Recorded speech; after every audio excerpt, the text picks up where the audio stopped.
Veo que algunos no tienen activadas sus cámaras, por ejemplo, Andrea Garcés, Edison Borbor, Joyce Andrade, Vanessa Arevalo, Yolanda Chancay.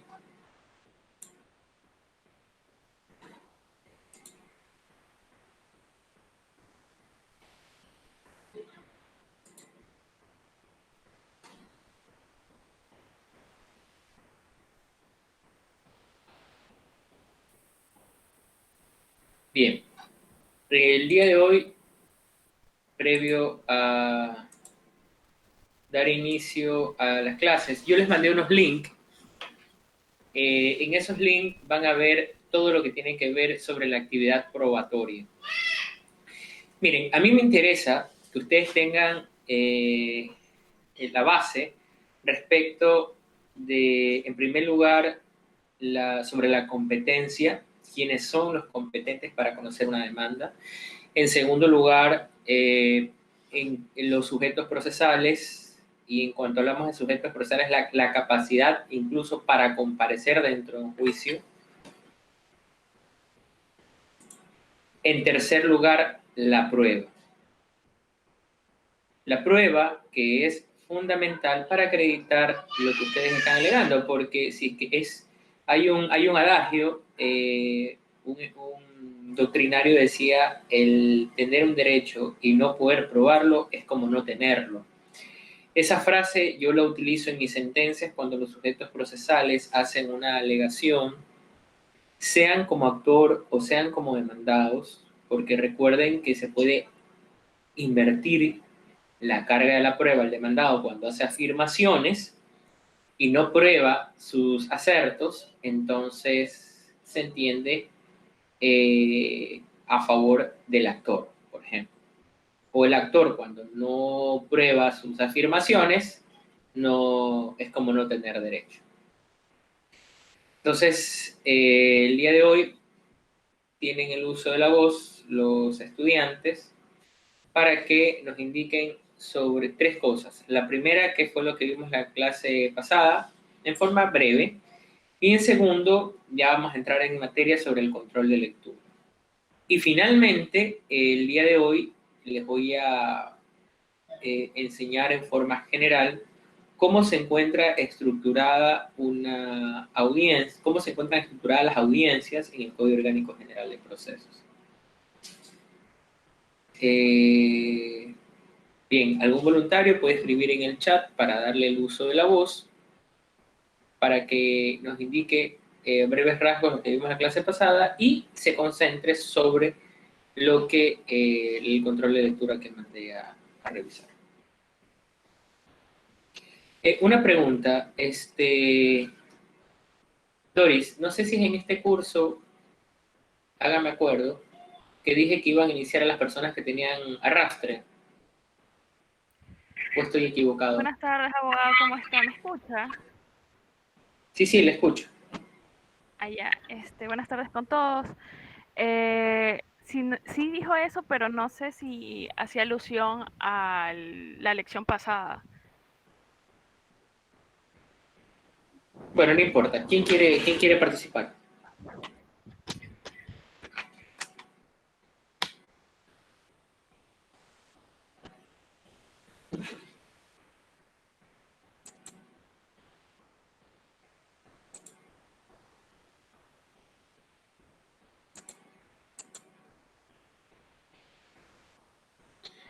Si no quieren participar, entonces a Educracia.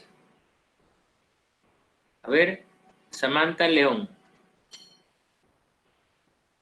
A ver, espérense, una pregunta. Buenas tardes, abogado. Buenas tardes, Samantha. ¿Qué pasó, Génesis? De los links, no le entiendo. Ah, la tarea. Sí, o sea, si es que podemos participar referente a los links o va en orden en algo especial. A ver, de los links, hoy día no. Sino porque son como 2 o 3 horas o 4 horas, son algunas horas del link.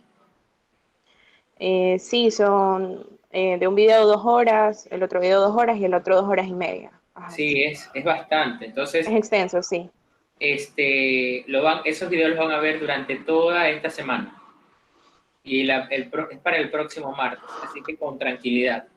Quiero que Ya. escuchen todo el video. Es como que si fueran, ojo, es una capacitación del Consejo de la Judicatura, donde auspiciado por la Escuela de la Función Judicial, que está en el internet. Y ¿qué pasó, Doris? Profesor, abogado, es que nosotros pensábamos que era para hoy día.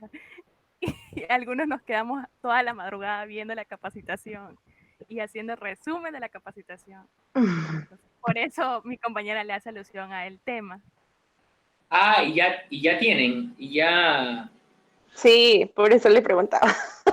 O sea, creo que no todos, pero todos los, bueno, creo que no son todos los del curso, pero algunos, incluyéndome, vimos los videos. Ya. Bueno, entonces No, no se hagamos lo preocupe, siguiente. profesor. No, entonces vamos a hacer lo siguiente para que no hayan trabajado en vano. Porque imagínense, así como ustedes se quedaron de madrugada, yo también, hoy día también me quedé de madrugada trabajando. Y créanme que me siento cansado, pero pese a que me siento cansado, estoy aquí con ustedes. Vamos entonces a hacer sobre el control de lectura, sobre el control del video y las clases que voy a dar, algunas cuestiones que voy a dar, las clases que voy a dar y podría reforzar algunos conceptos, sin perjuicio del resumen que lo tienen que hacer, eso sí, ya y me lo pueden entregar con tranquilidad el próximo martes. Estamos, las personas que han visto todo el video pueden intervenir el día de hoy. O sea que quienes lo han hecho, Doris, anóteme ahí el nombre de las personas y si exponen bien, si han captado la idea de los audios, tienen un punto adicional para el segundo aporte. Sí, y ojo, recuerden el punto adicional para el examen si es que tienen el 100% de asistencia. Ando regalón hoy día, no sé. Estoy de buen genio. Como siempre tienen que decir. Bueno, abogado, entonces usted nos va a indicar en qué momento podemos participar Claro, referente aquí en a el los chat, videos. en el chat. O sea, primero el control de lectura y luego el video. Ya, perfecto. A ver, entonces, borro y va de nuevo porque asumo los que han querido intervenir no hacen referencia también a los links. A ver, vamos, no importa. Génesis, usted. Génesis Santa Cruz. Dígame, abogado, buenas noches, aquí estoy. Y ahora sí, usted fue la primera que me preguntó de los links y usted se quedó, entonces vamos. Háblame Sí, sobre el control de lectura y sobre los videos, o sea, un panorama general. ya. Referente a lo de las clases pasadas, manifestamos sobre la prueba nueva, en el cual se encuentra establecido en el artículo 166 del COGEP, en el cual se podrá solicitar la prueba anunciada a la demanda, contestación de la demanda, reconvención y contestación de la reconvención. Justamente vale la redundancia, en los videos, hacían mucho énfasis en el primero sobre la reconvención. Estaban un poco confundidos un poco de los participantes y hacían similitud a otra cosa que no era la reconvención. También vimos en la clase pasada sobre la prueba nueva de segunda instancia, en la cual existe cuando la apelación de la resolución de la primera instancia, en la audiencia de segunda instancia solamente se puede practicar pruebas en dos casos. En el primero se trataba de acreditar los hechos nuevos y esos hechos no fueron conocidos en las partes al momento de presentar la demanda. En la segunda, como resumen, puedo decir que versa los hechos de la materia de la controversia.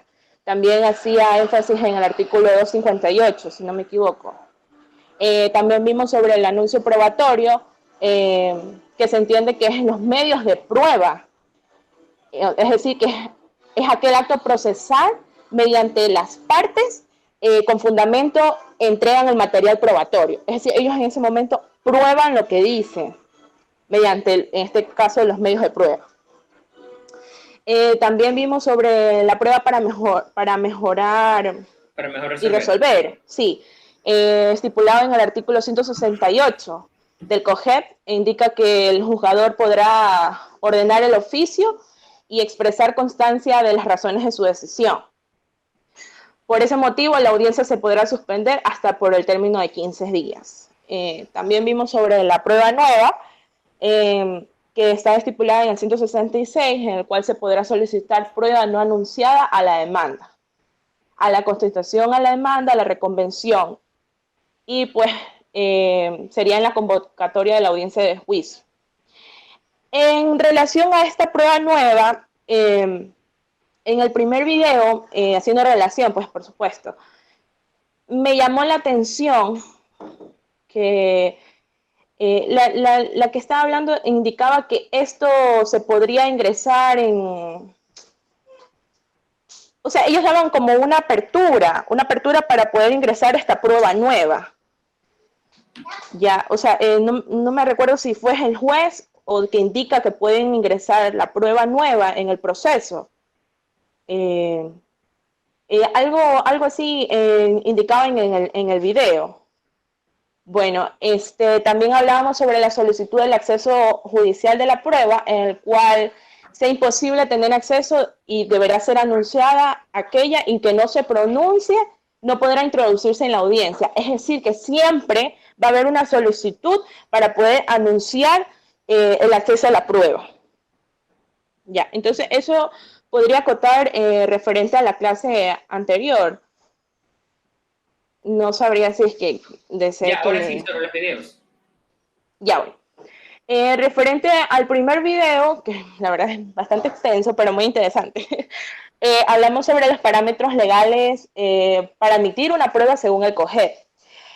Ella indicaba que todo conflicto deriva de los hechos que forman parte de una disputa de las partes.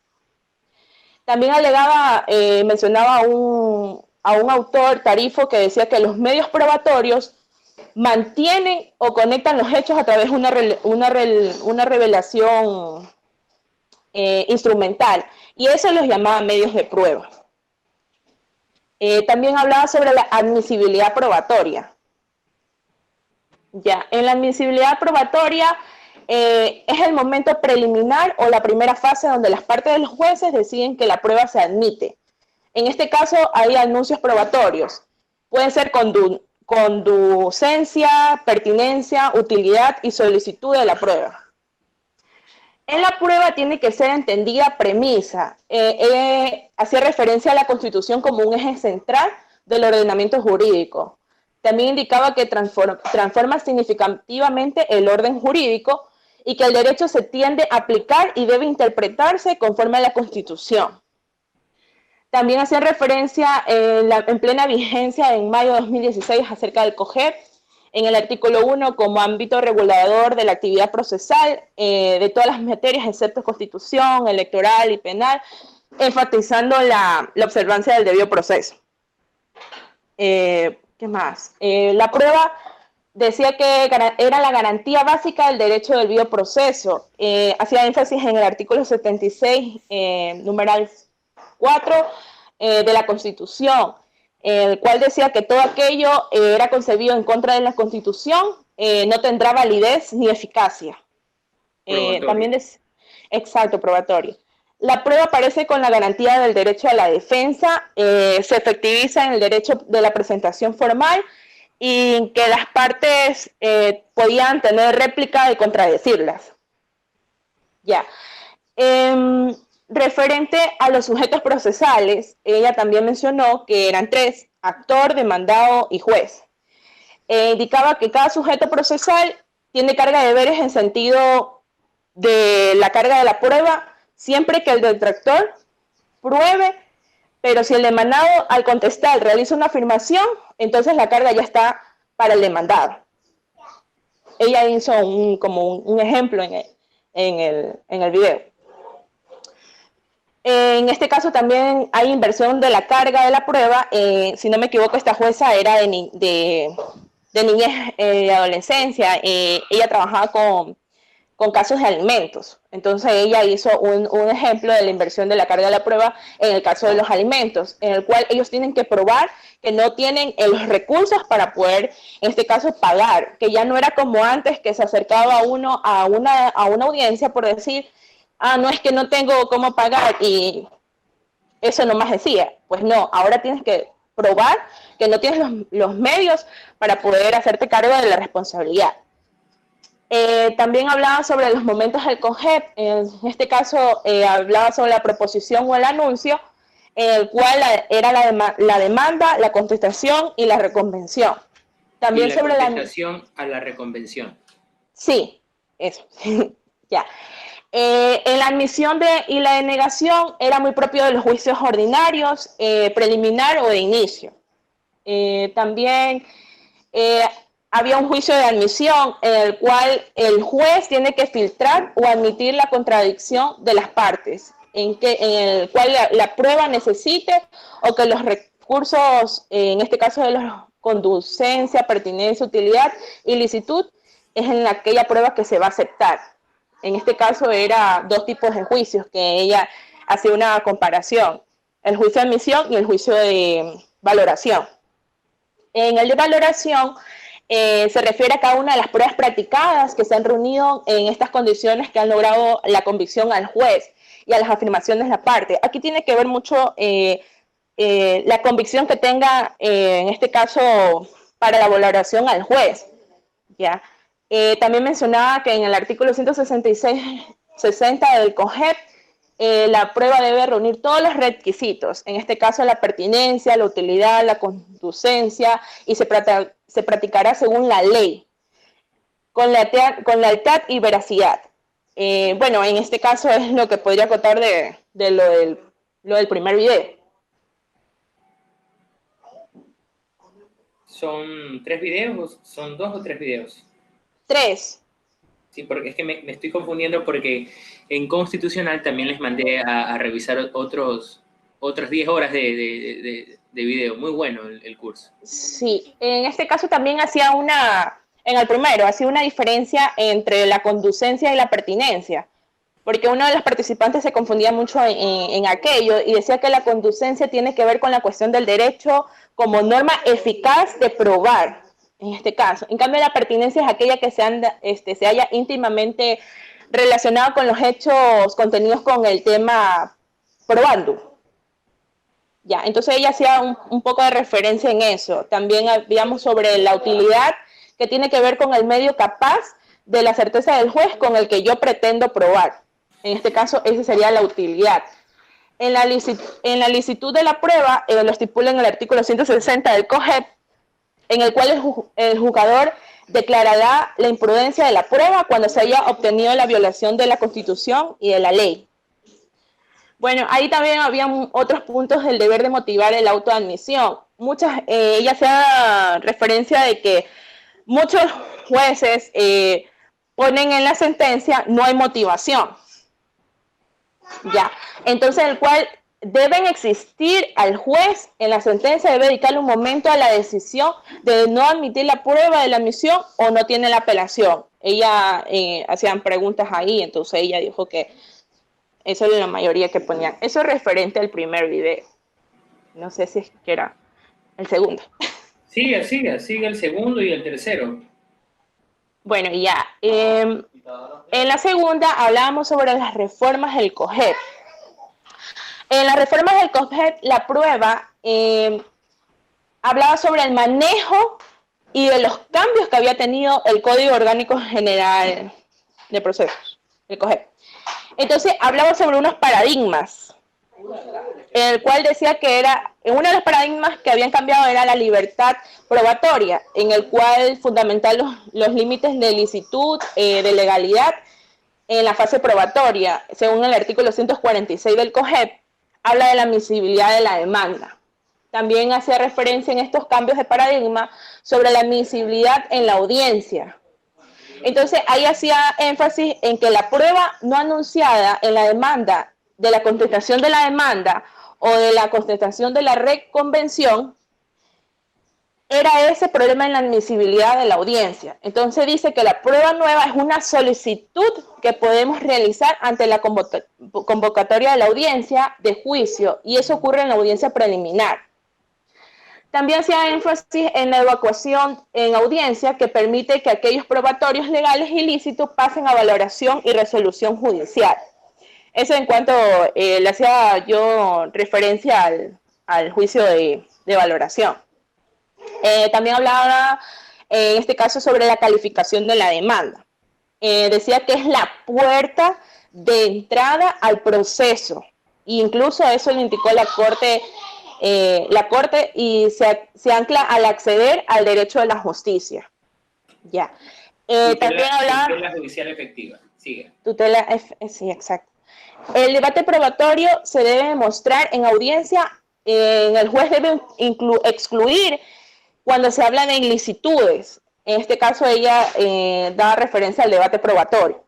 También... perdón, mi bebé. Ya, en el artículo 151 habla sobre la forma y el contenido de la contestación. Y hacía que ella indicaba que había una reforma en cuanto a las excepciones. Ya, salvo que el puro derecho no requiera prueba, vamos a tener que acreditarlo en el artículo 169, que hablaba sobre las cargas de la prueba. También ella decía que era de carácter estático para determinar quién tiene la carga de la prueba. Y eso ella lo hizo en referencia en el artículo 169. También ella dio un ejemplo de la demanda de la demanda irreformable, que existe una contraposición con el artículo 148, o esta posibilidad de invocar los hechos nuevos por parte del procedimiento ejecutivo. Ella indicaba un ejemplo que en los procesos de alimentos están en constante movimiento y transformación, entonces consideran probable que la Corte Nacional de Justicia aclare ese concepto.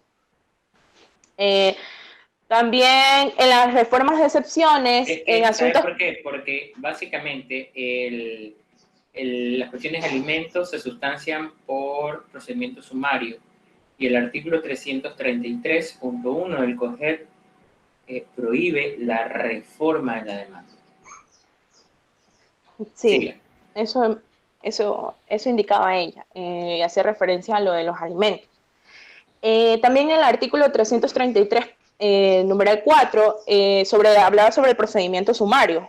Ella decía que se desarrolla una audiencia única en dos fases. La primera, en saneamiento, es la fijación de 2 puntos de debate, conciliación.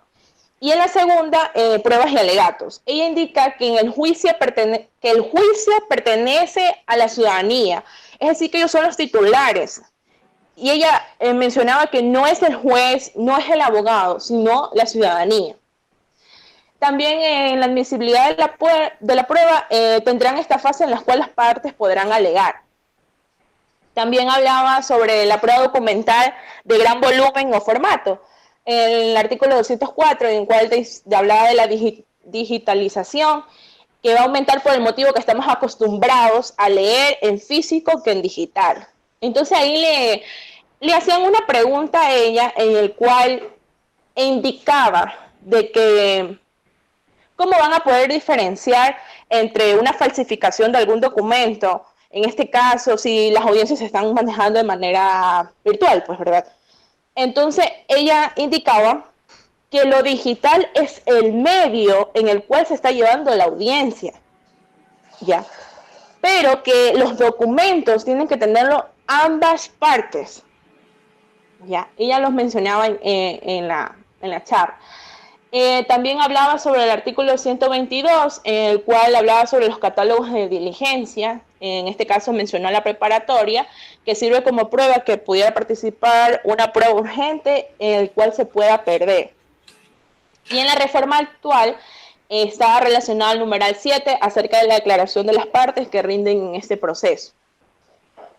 También hablaba sobre las reformas por la ley de ingenuos, sobre las providencias preventivas. que dice que sirven para prevenir la prueba para quienes hacen propiedad intelectual. Mencionaba en este caso netamente a lo de la propiedad intelectual, que no necesitaban pedir aparte una diligencia preparatoria para reparar una prueba, sino que el comiso hacía suspensión de esta actividad de los elementos de esta infracción de la propiedad intelectual. También hablaba sobre la reforma de la sentencia de la Corte en una audiencia en el cual se pidió apremio de la materia de alimentos. Ella hacía mucho énfasis en su área porque ella era de niñez y adolescencia. Y bueno, ese respecto al segundo video. El tercero. Ya, el tercero, que por cierto, no le miento, abogado, al principio sentía que hablaba mucho y no llegaba como al punto, pero todo tenía concordancia. Bueno, en el tercero hablamos sobre el debido proceso en la obtención de la prueba. El debido proceso, en base a toda la investigación, al principio proyectó un video, ¿verdad? En el cual, en el video que él proyectó, había un juicio sobre una inspección vehicular. Ya, y en esa inspección vehicular habían declarado en este caso culpable al policía, o sea, prácticamente lo destituyeron. Entonces, al que había cometido en este caso el delito, que había matado a una mujer, porque el policía había encontrado en la parte de atrás del auto la mujer muerta. Entonces, lo dejaron en libertad. Ya. Entonces, ahí el señor, el juez, da una referencia sobre una pirámide, empezó así, sobre la Constitución, sobre los tratados y los convenios internacionales. Entonces él indicaba que los convenios, en este caso, estaban por encima de la Constitución, jurídicamente hablando. Y también mencionaba el artículo 76 de la Constitución, en el cual indicaba que desarrolla el debido proceso de manera exclusiva y directa. También hablaba sobre el principio del debido proceso tutelado por los jueces y los fiscales, que emiten en carácter administrativo el debido proceso y que tengan la seguridad de ser aplicada. En este video se basa del debido proceso, básicamente, tiene como fundamento en cumplir las normas y el derecho. Él hacía énfasis en que, en este caso del video, tenía que existir un debido proceso, o sea, no porque sea autoridad y la persona tiene derecho a transitar libremente. Él ponía como ejemplo, ya, decía que la persona tenía ese derecho, todas las personas tenemos ese derecho. Entonces, él no puede venir y como que saltar ese paso, ya, en investigar a la persona que iba transitando o exigirle que abra un maletín, o sea, por algún motivo. Entonces, ¿qué más decía? Que siempre tiene que existir un debido proceso y tiene como fundamento que exista para cumplir las normas y los derechos. Ya, también hablaba sobre la presunción de inocencia en el artículo 76, numeral 2, que dice, yo soy inocente mientras que no tenga una sentencia ejecutoriada. O sea, una sentencia en firme. Exacto. Y se ve vulnerado cuando el agente de la policía, en este caso, se inhibe o se involucra en pedirle que la persona abra el maletín y pues encuentra la mujer muerta. También habla sobre el debido proceso que hace que se cumpla y que nadie debe ser sancionado con una ley previa. Bueno, eso es referente al tercer video que pude acotar. A ver, chicos. Miren, antes de darle gracias, Génesis, hay ciertos detalles que hay que ir puliendo, pero tiene lo bueno de ver estos videos, donde ustedes van de una u otra manera, van acoplando lo teórico con lo práctico. Y es lo que me interesa que ustedes aprendan también. Miren, en el ámbito probatorio, el Código Orgánico General de Procesos es muy amplio. Es muy amplio porque, vamos, y hay que saber tener o saber diferenciar en cuanto a los tips, porque si ustedes no conocen esos tips, llamémoslo tips, pueden perder un juicio.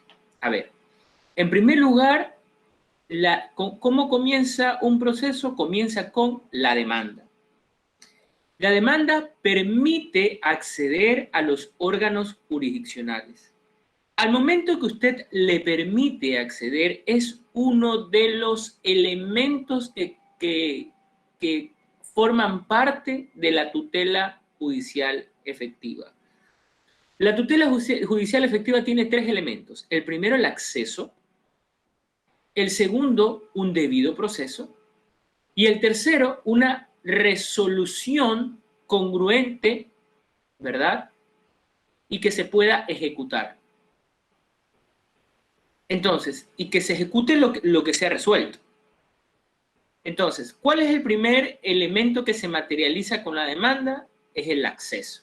Por eso es que la demanda, ¿cómo inicia un proceso? El proceso, estamos hablando de procesos no penales, inicia con la demanda. La demanda debe reunir requisitos establecidos en la ley, so pena de que se mande a aclarar o ampliar, o so pena de ser inadmitida de entrada, o al no darse cumplimiento a la aclaración o que se complete, también puede ser sujeta a que se ordene el archivo de la demanda. Ahora bien, una cosa es la inadmisión de la demanda y otra cosa es el archivo de la demanda. La inadmisión de la demanda se genera cuando el juzgador o es incompetente o existe indebida acumulación de pretensiones. Ahí se inadmite de entrada la demanda. La demanda se archiva cuando se ordena que se aclare complete y no se lo hace, dentro del término concedido por el juzgador. Ahora bien, con el Código de Procedimiento Civil, los medios probatorios iban a ser practicados recién dentro del proceso, o sea, perdón, iban a ser recopilados dentro del proceso. Ahora con el COGEP no, con el COGEP usted ya va con toda su prueba en la demanda. Usted va armado en la demanda. ¿Qué tipo de pruebas? Testimonial, documental, pericial. Y hay quienes consideran que la inspección judicial también es otro medio de prueba. Al testigo, ¿cómo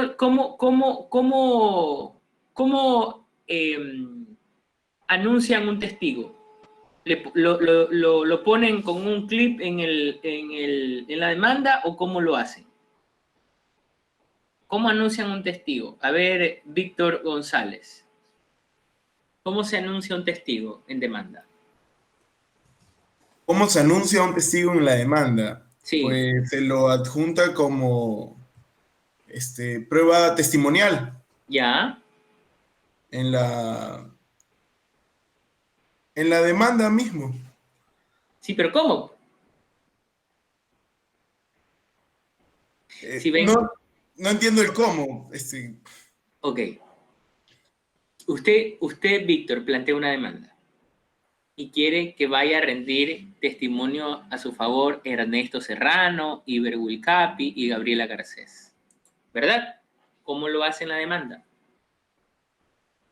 ¿Cómo lo detalla en la demanda? Pues solicito que se presente a rendir su testimonio y el señor tal, y solicito que se lo cite de manera adecuada y que sea, porque su testimonio tiene la capacidad veraz de demostrar lo que yo estoy solicitando. Ya, miren, el Código Orgánico General de Procesos establece que cuando ustedes anuncian medios probatorios, deben establecer con qué van a probar con ellos. Cuando se trata de medios de pruebas testimoniales, se los va a anunciar, quiero que venga a rendir Víctor Eduardo González Pico con las generales de ley. ¿Cuáles son las generales? Edad, nacionalidad, estado civil, dónde vive, cómo va a ser notificado, a través del actor o a través del demandado, dependiendo de quién lo solicite. Y de manera pormenorizada, determinar o detallar sobre qué va a declarar Víctor González. Me hacen una pregunta, ¿se deberá hacer las preguntas en la demanda? No, va a decir, Víctor González va a rendir testimonio sobre, digamos, la relación laboral, sobre el tiempo de servicio, sobre el despido intempestivo, ¿sí me explico? Entonces, deberá detallarse sobre qué va a declarar el testigo. Eso en la demanda. Ahora bien, existen lo que se denomina los anuncios probatorios. ¿Dónde se anuncia la prueba? La prueba se la anuncia en la demanda. Se la adjunta en la demanda. Demanda, en la contestación a la demanda, en la reconvención y en la contestación a la reconvención. En otras palabras, en los actos de proposición. Los actos de proposición son demanda, contestación a la demanda, reconvención y contestación a la reconvención. Esos son los actos de proposición. Ahora bien, también tenemos el hecho. Recuerden, tenemos un hecho. ¿Cómo se allega ese hecho al proceso? A través de los medios de prueba. Pero para que ese medio de prueba sea valorado por el juzgador, debe ser en primer lugar anunciado. ¿Dónde se lo anuncia? En la demanda, en la contestación a la demanda, en la reconvención y en la contestación a la reconvención. Bien. También debe ser admitido ese medio de prueba. Ese medio de prueba, para ser admitido, tiene que ser útil, pertinente y conducente. Si falta uno de estos requisitos, simplemente el medio de prueba se lo inadmite.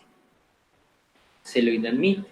¿Se puede apelar a esa inadmisión del medio probatorio? Sí, se puede apelar, pero eso es una apelación con efecto diferido. Es decir, el proceso no se suspende, continúa, sino que va a ser resuelto cuando usted fundamente la apelación con efecto diferido, ¿verdad? Con su recurso de apelación o cuando conteste el recurso de apelación presentado por la otra parte. Ahora bien, admitida ese medio de prueba por el juzgador porque es útil, pertinente y conducente, viene la práctica de la prueba. Esa prueba, por ejemplo, la prueba testimonial, deberá todo testigo, a menos que sea menor de edad, pero todo testigo tiene que rendir juramento, bajo pena de ser sancionado por un delito de perjurio. El medio de prueba documental, el medio de prueba testimonial se lo practica con el interrogatorio y el contrainterrogatorio. ¿Quién interroga? ¿Quién realiza el interrogatorio? A ver, vamos. Joyce Andrade, ¿quién realiza el interrogatorio? A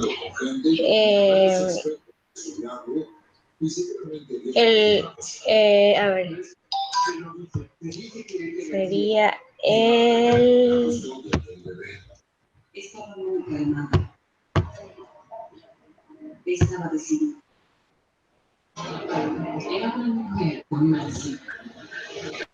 Más atenta, más atenta. creo que es el fiscal. No, estamos hablando de materias no penales, por favor, materias no penales. Materias no penales, materias no penales. El que solicita el testigo. Abogado, el juez. No, Doris. El que solicita el testigo sería. El abogado, es el abogado. El que solicita el testigo. Él interroga. ¿Y quién contrainterroga? Rodney, ¿quién contrainterroga?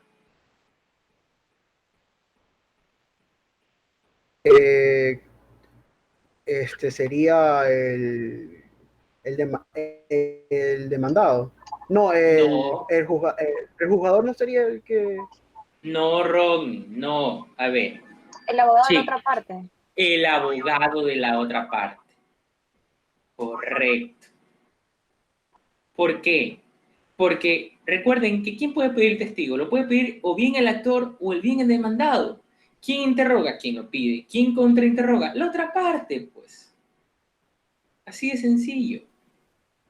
Y hay preguntas que están permitidas y hay preguntas que no están permitidas.